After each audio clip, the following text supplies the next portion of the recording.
今天应粉丝要求做一个榴莲千层蛋糕，这个真的是我最喜欢吃的甜品之一，做法还简单。屏幕上的食材不分先后全部放在一起，搅拌均匀。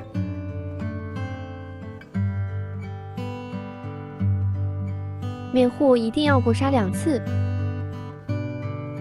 过完筛，开始烙皮，平底锅预热15秒，倒入1勺面糊。 转动锅底，让面糊铺平，面皮开始鼓很多泡就可以起锅了。烙完所有的皮叠一起切到外边，就可以开始组装了。要想千层蛋糕不塌，记得铺2层奶油1层榴莲的顺序，每一层都要铺平整，榴莲需要4周都铺满，最后铺完所有的面皮，千层蛋糕就做好了。 想美观一点，可以用奶油裱个花，插个巧克力装饰一下就可以了。层层分明，可可留香，满满都是榴莲，这不比买的香多了吗？